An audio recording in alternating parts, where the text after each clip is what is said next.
Yaiku pas Nabi Muhammad kabundut teng kamare Aisyah fi hujratin apa? Aisyah. Wantasarul khabar. Berita banyak, ternyata yang datang pertama itu para sahabat yang di Sufah. Delalah pas itu Abu Bakar tidak di situ. Ketika Umar datang, beliau meyakini mangkola inna Muhammadan qad mata kotok tunuko. Sopo sing wani Muhammad muni mati. Tak ketok gulu. Innama huwa yunaji rabbah kama yunaji Musa napa? Saiki Kanjeng Nabi Muhammad lagi munajat mbek pangeran kaya zaman Nabi Musa munajat ning turi napa? Sina. Terus sesaat itu Abu Bakar teko. Abu Bakar rawuh badhe ngambung napa niku wajah Nabi. Ya Rasulullah tipta hayyan wa maita ya. Tipta napa? Hayyan. Betapa indahnya wajah engkau saat hidup maupun saat napa? Meninggal. Tipta hayyan wa maita. Fa inna Allaha akramu min ayu adzibaka marratan. Hasil setelah dari kamarnya Isa Abu Bakar terus pidato. Ini maksudnya kalau cerita pentingnya riwayat dan ini diriwayatkan oleh Bukhari Muslim. Pidatonya Abu Bakar itu ya Yuhanna. Man kana ya'budu Muhammadan fa inna Muhammadan qad mata. Wa man kana ya'budu Allaha fa inna Allaha hayyun la yamut. Hei manusa kabeh, kowe nak nyembah Muhammad iki lho Muhammad saiki mati. Kowe nak nyembah Allah fa inna Allaha hayyun. Terus kan faqala wa ma Muhammadun illa rasul qad khalas min qablihi rusul. Apa imma ta'au qutilang. Sekarang saya nih, setelah sering belajar hadis, ternyata basariyahnya Nabi itu sebagai energi tauhid. Basariyahnya Nabi baik itu masalah ahkam fikih kayak qabbalani Rasulullah wa huwa shahih. Masalah fitrah manusia kayak kebutuhan biologis Nabi juga menikah. Masalah keluarga Nabi ya sering dineng bojone. Paham nggih? Ya keliru-keliru carane mimpin nganti do tukaran. Tapi itu menjadi seni basariyah yang justru menopang energi tauhid. Karena dengan Nabi ini secara basariyah umumnya basariyah, sehingga beliau tidak pernah berposisi kayak Isa yang terlalu sempurna. Akhirnya melesat dianggap pengek. Ini rumah nonton ben mboten salah paham ya. Hadis niku kula nerusaken riwayat wingi tentang napa? Syafaat ya. Tentang napa? Bismillahirrahmanirrahim. Ini rumah lagi ben-ben salah paham ya. Niki kula kawiti masalah ruwat ya. Ya masalah apa? Ruwatul hadis. Abu Bakar bin Abi Syaibah ya. Kula sinau hadis niki ini pas badhe mriki berarti malam Sabtu kalian malam Ahad. Abu Bakar bin Abi Syaibah kalian Muhammad bin Abdul bin Baru namanya top qatil ula ya. Orang yang persis di atas Imam Muslim ya. Orang yang persis di atas Imam Muslim. Jadi kata jenengan misalnya ngriwatno teng kula. Terus setelah top qatil ula itu ada Muhammad bin Bishr, generasi kedua. Generasi ketiga ada Abu Hayyan, generasi keempat ada Abi Zur'ah, generasi kelima Abi sinten? Hurairah. Terus generasi keenam Rasulullah sallallahu alaihi wasallam. Jadi kitab yang diyakini umat Islam seluruh dunia yang sahih setelah Quran adalah Bukhari napa? Muslim. Dan rata-rata Bukhari Muslim sampai Nabi itu lewat orang 5. Lewat orang pinten? 5. Kan ke-6 sudah Rasulullah kan berarti lewat pinten? Teng mriki dalam kurung niku ana nggih niki ilmu tenan iki nyafaati kita sampai kiamat nggih. Sing dalam kurung diterangkan wattafaqo fi siyaqil hadis illa ma yazidu ahaduhuma minal harfi ba'dal harfi. Dua guru saya ini sepakat dalam banyak hal, dalam banyak urutan hadis nih, metodologi atau formatnya hadis. Kecuali hanya 1-2 dalam satu huruf, betul sak kalimat, sak apa? Huruf. Jadi mungkin masalah syafaat kalau terangkan ya, singkat sepakat begini. Ini kalau terang masalah rawi. Kalau ini akhir-akhir ini sering diskusi kalian banyak pihak, gitu, termasuk sama seorang profesor sama kiai-kiai alim. Orang-orang Islam sekarang itu mengalami keangkuhan yang luar biasa. Muga-muga ora mari laknat gitu, jelas mengalami keangkuhan yang luar biasa. Jadi muga-muga gak mari napa? Tapi ini serius, masalah serius. Sebetulnya kita mendapatkan tauhid yang kayak sekarang ini, mendapatkan cara pandang tentang Muhammad secara benar, secara proporsional bahwa beliau hanya seorang nabi, manusia, tersentuh nikah, mengumpuli perempuan, juga dagang, juga makan, juga minum, juga mati. Itu barokahnya para rawi, para periwayat hadis yang jujur, yang objektif. Mereka tidak orang klenik, tidak orang dukun, tidak provokator, tidak orang yang penuh halusinasi. Paham ya? Dan sekarang kajian-kajian di barat itu mengarah ke sana. Betapa keunggulan Islam yang berupa Quran dan Bukhari Muslim ya. Itu karena orisinil, yaitu didapatkan dari rawi-rawi yang akurat dan jelas. Namanya disebut, periodenya apa? Disebut. Niki kula cerita rada sensitif. Maksudnya Gus Bak sepundi mengeten maksudnya. Ini akibatnya fatal. Itu beda dengan penulisan Injil. Orang yakin kalau Nabi Isa itu sekarang sudah 2006, 2010, 2009. Berarti sekarang dari miladiyah niku men 2000 gitu. Sama tahun. Injil tertua itu di Inggris di mana-mana itu yang diyakini tertua itu masih tertanggal tahun 400. Berarti 400 tahun setelah Yesus Kristus, setelah Nabi Nuh. Sehingga tingkat originalnya itu diragukan. Apalagi Injil yang ada sudah bahasa Yunani, kemudian diterjemahkan ke seluruh bahasa dunia. Sementara yang diyakini orang Kristen, Injil harusnya berbahasa Ibrani. Karena Nabi Isa ya seputar Bethlehem, Sisilika, Basilika, kawasannya situ Bethesda, punya kawasan-kawasan Gunung Sion, situ kawasan-kawasan. Ya kawasan situ lah, yang jelas Ibrani, ya. Tidak, kenapa saat cerita keangkuhan? Sa'alim-alime kiai sekarang, umpama sing ngaji Umul Barohin, ngaji kitab tauhid, sak dokter orang sekarang, misalnya dokter ideologi Islam atau akidah Islam. Itu kita bisa berpikir tauhid secara cermat karena tidak pernah salah mendudukkan makhluk yang bernama Muhammad ini sebagai sentral Islam. Paham ya? Sebagai sentral apa? Islam. Kita tidak pernah salah paham tentang beliau bahwa kita dari awal mengatakan beliau orang istimewa, seorang nabi. Ya makan, ya minum, ya nikah, ya kumpul perempuan dengan cara nikah. Sehingga saat kita meyakini Allah adalah zat yang tunggal yang harus disembah dan hanya Allah yang hanya disembah, itu tidak pernah ada kejanggalan karena dari awal Muhammad posisinya ada jadi rival. Lewat rawi-rawi yang orisinal. Coba bayangkan adegan kita ngalami kayak peristiwa Isa. Peristiwa apa? Ada Nasuriyah, Yakubiyah yang dalam bahasa Yunani jadi Yakobus Nasuriyah itu ada macam-macam. Termasuk ada salah paham saat Judas memproklamirkan diri sebagai pengganti Isa dan sebagainya. Nah sekarang ilmu riwayat itu sudah mati. Jarang orang alim sekarang yang sadar ilmu riwayat. Terus awang alim Indonesia sapa sing paham ilmu riwayat? Mau membaca hadis Bukhari Muslim, nak maca rawi ini malah cepat. Apa meneh banyak pondok salaf sing mari bodoh, ora seneng ngaji Bukhari Muslim, ngaji Mukhtasar langsung kala Rasulullah. Iku saya disi bodoh, paham. Bodoh tapi do seneng, banyak zaman akhir wong bodoh, dadi disi bodoh ya kene seneng. Mergo wong bodoh mesti senenge wong napa? Padahal rawi ini penting untuk menjaga keorisinalan, original itu. Kenapa saya baca sampai setengah menangis? Karena itu tadi kita ini utang jasa sama rawi-rawi. Pondok Sarang termasuk pondok salaf terhebat termasuk di Jawa. Itu pertama yang punya tradisi ngapalkan hadis itu era saya. Dulu saya dualia itu.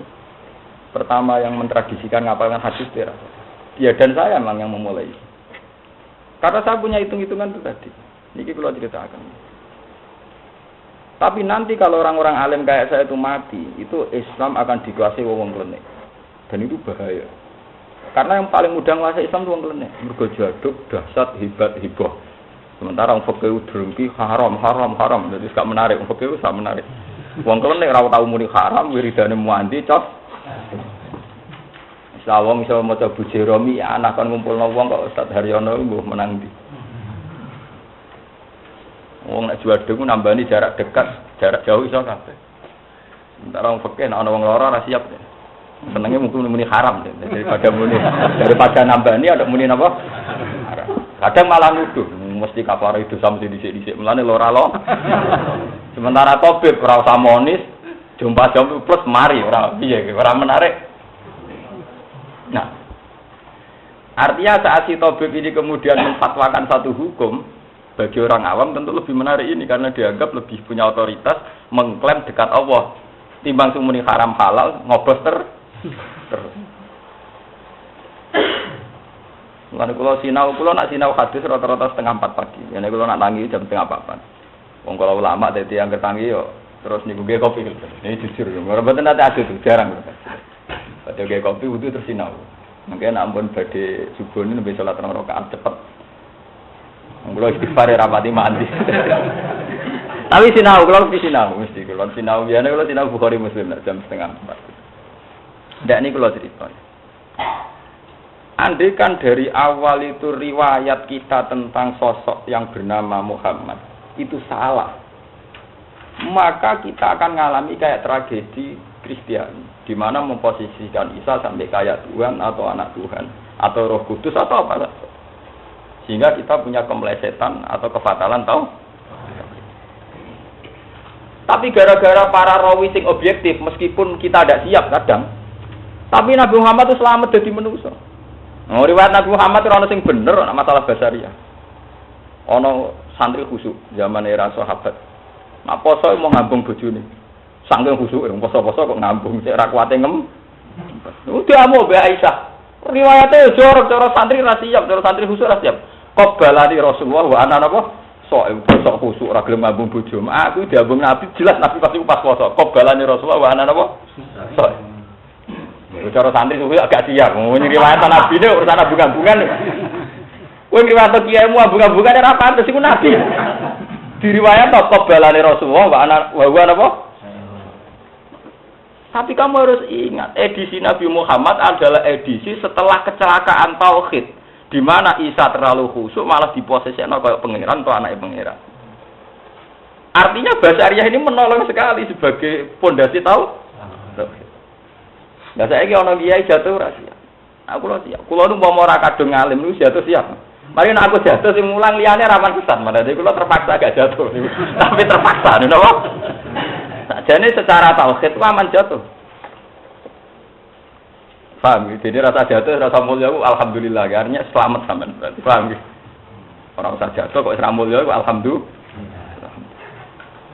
Bagus itu secara tauhid apa? Bagus. Di wong ra mulya cara tauhid napa? Bagus, positif.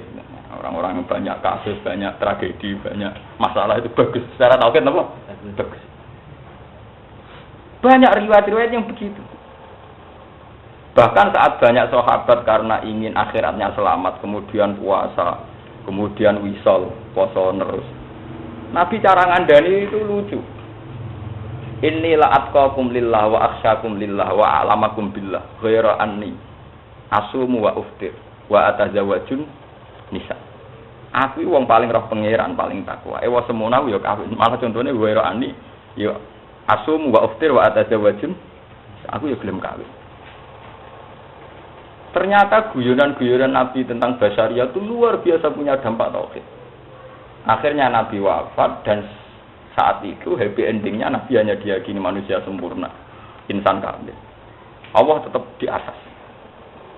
Posisi Muhammad nggak pernah jadi rivalitas ketuhanannya Allah Subhanahu wa Ta'ala. Nah dari sini saja, dari Basariyahnya Nabi begini saja masih akan ada kecelakaan. Yaitu pas Nabi Muhammad kabundut teng kamare Aisyah fi hujratin apa? Aisyah. Wantasarul khabar. Berita buahnya, ternyata yang datang pertama itu para sahabat yang di Sufah. Delalah pasti tahu Abu Bakar tidak di situ. Ketika Umar datang, beliau meyakini mangkola inna Muhammadan qad mata kotok tunuko. Sopo sing wani Muhammad muni mati. Tak ketok gulune. Innama huwa yunaji rabbah kama yunaji Musa napa. Saiki Kanjeng Nabi Muhammad lagi munajat mbek pangeran kaya zaman Nabi Musa munajat ning turi napa? Sina. Terus sesaat itu Abu Bakar teko. Abu Bakar rawuh badhe ngambung napa niku wajah Nabi. Ya Rasulullah tipta hayyan wa maita ya. Tipta napa? Hayyan. Betapa indahnya wajah engkau saat hidup maupun saat napa? Meninggal. Tipta hayyan wa maita. Fa inna Allaha akramu min ayu azibaka marratan. Hasil setelah dari kamarnya Isa, Abu Bakar terus pidato. Ini maksudnya kalau cerita pentingnya riwayat, dan ini diriwayatkan oleh Bukhari Muslim. Pidatonya Abu Bakar itu, ya Yuhanna, mangka naya'budu Muhammadan fa inna Muhammadan qad mata. Wa mangka naya'budu wa fa inna wa hayyun la yamut. Hei manusa kabeh, kowe nak nyembah Muhammad iki lho Muhammad saiki mati. Kowe nak nyembah Allah fa inna wa hayyun. Terus kan fatala wa ma Muhammadun illa rasul qad khalas min qablihi rusul. Apa imma ta'au kutilang? Sekarang saya nih, setelah sering belajar hadis, ternyata basariyahnya Nabi itu sebagai energi tauhid. Basariyahnya Nabi baik itu masalah ahkam fikih kayak qabbalani Rasulullah wa huwa sahih. Masalah fitrah manusia kayak kebutuhan biologis Nabi juga menikah. Masalah keluarga Nabi sering dineng bojone. Paham nggih? Ya keliru-keliru carane mimpin nganti do tukaran.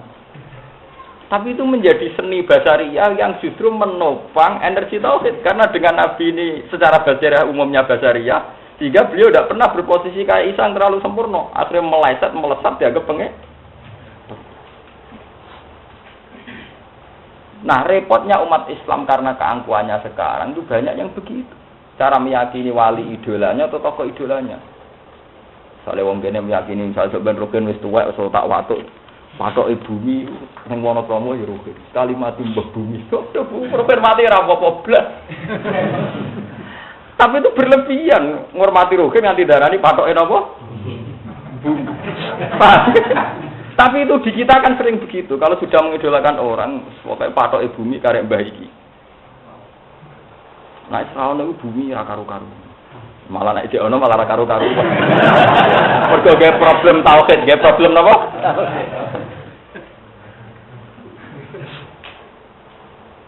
Nah, kenapa saya menerangkan dengan mukadimah niki? Niki kula istikharah. Kenapa saya menerangkan dengan mukadimah ini? Pada akhirnya kita tahu fi faslil qada. Bahwa teori saya ini benar dan saya sampai ketemu Allah nggih ngeten iki. Bahwa saya yakin benar sampai ketemu Allah nggih kula pendapat ngeten iki. Kenapa saya beri mukadimah demikian? Ketok nak teori kula benar sama dengan teorinya ulama-ulama yang jujur. Itu bahwa pada faslil qada nanti ternyata Adam itu tidak siapa-siapa. Nuh ya tidak siapa-siapa. Gampangane cara Jawa jepiping kabeh. Orang yang kita idolakan, kita sakralkan jepiping kabeh, ngadepi apa jepiping kabeh. Wah, Adam yo grogi wis muni nafsi. Nuh yo grogi muni nafsi. Ini inna rabbi qad ghadibal yauma la yaghdab qabla wa la yaghdabal yauma ba'da. Allah sekarang murka dengan kemurkaan yang tidak pernah dia lakukan, juga tidak akan murka kayak ini lagi. Nafsi, wah ora urusan. Itu nabi-nabi papan atas ulul asmi yang begini ini nak. Ya, ini yang diceritakan di hadis syafaat itu nabi papan atas semua. Apa mana nabi biasa kayak Idris, Zulkifl sing apalane angel malah hilang, no? Ini yang diceritakan di Fathul Qadir nabi-nabi papan atas. Nuh, Isa, Musa, nabi-nabi papan atas, nabi keren cara nabi-nabi papan atas. Dari sini kita tahu, ya, dari sini kita tahu. Betapa para nabi itu luar biasa cara memposisikan mereka sebagai basariyah. Sebagai apa? Basariyah. Kan kula sering ditakoki kalian tiang-tiang. Gus kapan lho jenengan dadi kiai tenanan? Nah aku ora tenanan niku malah kiai tenan. Lah nek tenanan niku malah kok nabi sa. Dadi ora tenanan kuwi dadi tenananku. Maksudnya ya aku ya kasus sithik-sithik nganti mati ya. Itu energi betul. Secara tauhid menapa? Energi. Kula nu roh rasane disanjung dipuja sehingga saya dalam hal ini jujur. Ini kemauan ndak siap. Karena untuk menjaga energi napa? Tauhid. Memang kita punya mitos tentang pengetahuan ning ilmu ya. Misalnya tentang ada wali abdal, wali atop, wali autad. Ya rijal, ya abdal, ya autad. Itu kita punya mitos pengetahuan itu. Tapi maksudnya dulu itu tidak begitu, yang tidak kayak sekarang. Yang ekstrim, tanpa rawi, tanpa apa. Sarorai sampai tentang wali aktab, wali abda, roh kula. Sampai paling kerungu-kerungu pas manakiban. Artinya kerungu-kerungu tok, rohnya ora tau sambung, paham gitu. Baru gue seling mangan biak pite, malah hijab tok, kenapa? Hijab, kenapa? Hijab. Sebetulnya tidak begitu maksudnya. Karena kalau maksudnya begitu akan melukai apa? Harusnya kalau kita mengidolakan Syekh Abdul Qadir juga mengidolakan cara beliau muamalah mbek pangeran, cara beliau ibadah mbek pangeran. Misalnya kalau beliau kalau malam tuh baca apa? Ya Rabbu ya Syahid ya apa ya Khaliq ya apa terus tis'atu alfat. Setiap wali itu punya pilihan Asmaul Husna. Kalau Syekh Abdul Qadir itu milih 9, tis'atu napa? Alfat. Kalau saya biasanya kalau orang Quran milih 2, biasanya ya Hayyu ya Qayyum. Apa sampean milih cara kapitalistik, ya Rozak. Nah itu ya Rozak, ya Wahab. Biasanya milih cara apa? Kapitalistik. Orang-orang yang tanpa mental ikhlas itu biasanya wiridan cek transaksional, cek napa? Misalnya ya Wahab napa? Paham? Mulai kurang ajar, pengiran tidak bisnis itu, tidak napa?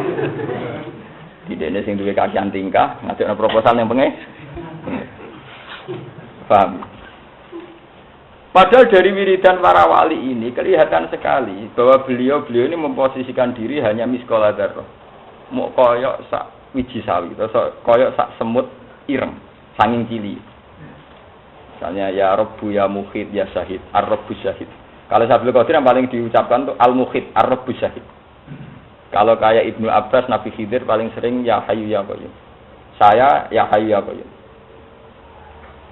Makanya ngendikan Ibnu Abbas, tidak ada sifat Allah yang disebut fi janibil Quran. Ketika Allah mensifati sebagai anzalal kitab atau anzalal Quran, kecuali sifat ya Hayyu ya Qayyum. Misalnya Alif Lam Mim Allahu la ilaha illa huwal hayyul qayyum. Misalnya dalam Quran, nazzala alaikal kitab. Itu mesti sifatnya al hayyul qayyum. Misalnya ya Allahu la ilaha illa huwal hayyul qayyum. Nazzala alaikal kitab. Jadi itu Ibnu Abbas nganti niteni. Setiap Allah mensifati dirinya fi janibil kitab pasti pakai sifat ya hayyu.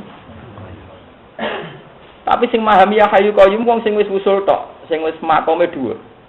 Paling gak sak kula niku rada paham. Nggih. Lho kadang Quran ning juz 19 surat Furqan nyifati Allah lucu, sederhana banget. Wa tawakkal 'alal hayyil ladzi la yamut. Wa tawakkal 'alal hayyil ladzi mbok tawakkal zat sing urip sing ora mati wis suwe nek urip uga. Tapi orang yang sudah wusul, yang sudah tahu bahwa dunia ini mataul ghurur, ngerti nak dunia ora penting, sadar betul pentingnya sifat ya hayyu napa? Ya. Karena satu sifat di mana tidak ada transaksi sama sekali. Tidak ada kepentingan basyariah, tidak ada ma yata'allaqu bil khalqi wa bi hajatil insan wa bi hajatil khalqi. Satu sifat sing bener-bener jujur orisinil. Ya Allah zat sing hidup. Sifate urip ku kowe untunge apa? Nanya ifati ya Rozak sing akeh rezekine farzukna. Apa muni ya Rahman irham. Apa meneh wiridane anu ya Latif ultuf bina. Soalnya itu semua komersial, paham ya? Ya Latifan bitibab ultuf bina. Semua transaksional. Napa? Transaksional. Satu kontrak dengan Allah. Nah jenengan ya Latif ya ultuf bina. Nah jenengan ya Rahman ya irham. Wow ya Rahman rahman ya khairar rahimin irham. Ya memang tidak apa-apa. Ini sifat-sifat awam. Artinya sifat-sifat sing orang awam tuh senang. Ya khairar rahimin irhamna. Ya Latif ultuf. Dan itu memang baik di bangku juk klenik, juk danyang ya apik iku. Tapi ada unsur naifnya di mana nyifati Allah berdasar transaksi. Ada naifnya. Itu beda dengan kamu nyifati Allah yang tanpa ada unsur kapitalistiknya, enggak ada unsur materialistiknya. Misalnya nyifati Allah ya Hayyu ya Qayyum. Wa tawakkal 'alal hayyil ladzi la ya Allah zat sing urip sing boten mati. Dari gaya mensifati Allah ini kelihatan ya Allah zat sing urip sing ora mati. Orang itu kemudian sadar akan kerentaannya. Gusti kula mletene ngeten besok ben mati tuwek rentan. Makhluk sak menten kabeh sing ngaji kula sak donya kabeh ora ono gunane kabeh. Sampeyan matek kabeh mudhar kabeh batang.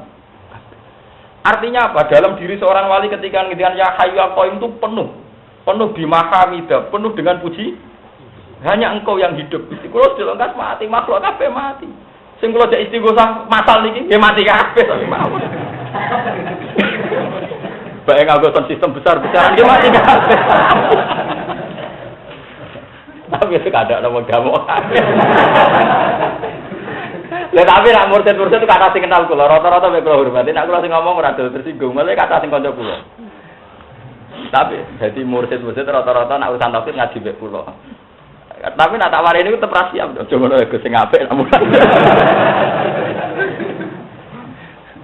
Sing apik wis dicocoki wong akeh terus. Ana aku ulama sing apik sing bener cara kula, kan repot. Kena dititeni, itu betapa hebatnya Quran. Sehingga ahlul Quran itu akan nyaman hanya dengan wiridan Ismul Azam yang disifatkan Allah fi janibil Quran. Kayak ya Hayyu, ya. Kayak tadi wa tawakkal 'alal hayyil ladzi la yamut. Kena dititeni. Umpama mlesete ya Hayyu ya Qayyum, pilihlah wiridan ya Dzal Jalali wal Ikram. Zat yang penuh keagungan. Ora meleset kabeh sing bolak-balik ya Wahab ya Latif. Bar.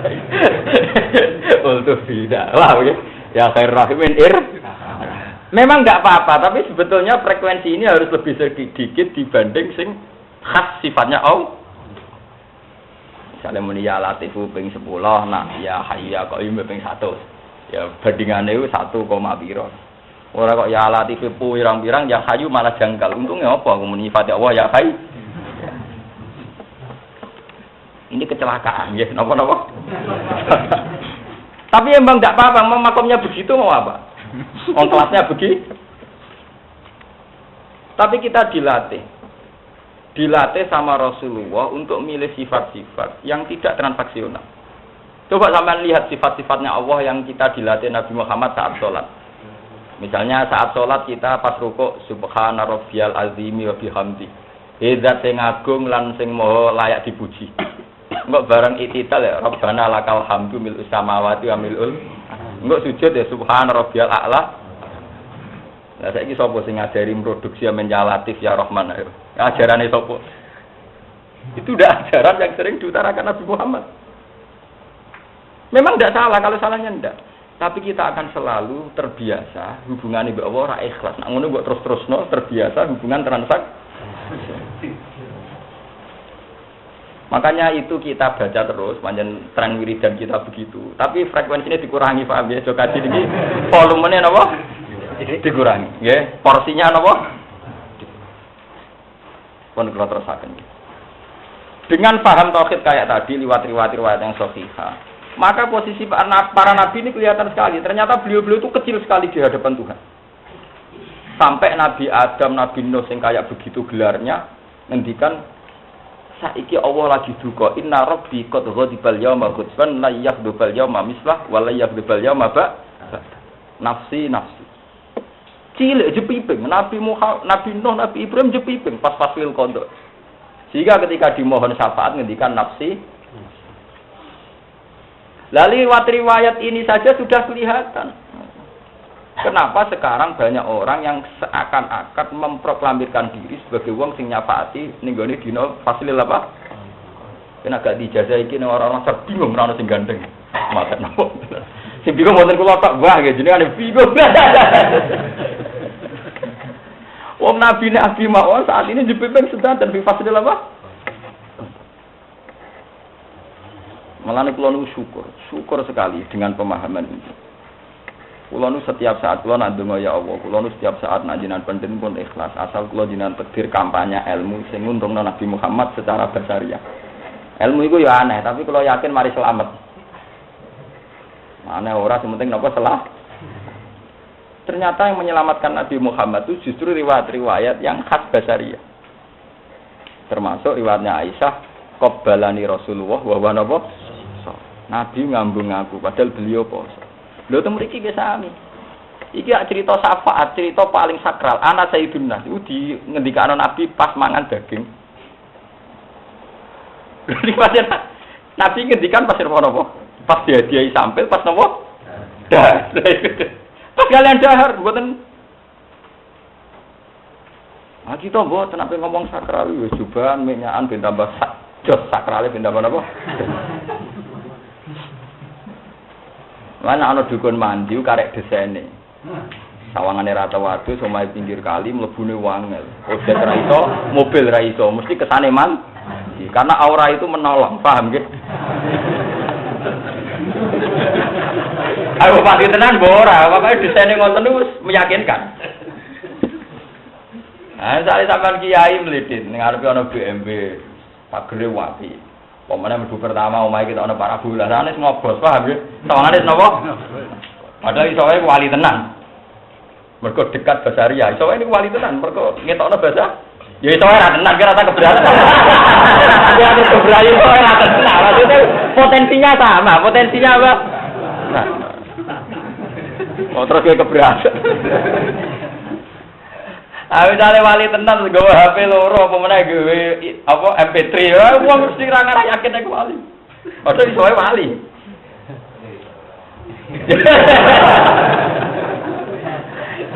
Jadi uniknya ya itu tadi ya, kalau mau cerita Nabi Muhammad itu diutus sausi Nabi Isa, di mana karena Isa itu gayanya khusyuk penuh dengan kebenaran, sampai dia ini saking khusyuk enak ditabuk pipi tengen dikekno sing sampai ratau ngecewakan siapa saja, malah meleset kebablas dan kepanai pangeran atau pangeran. Mergo saking sempur.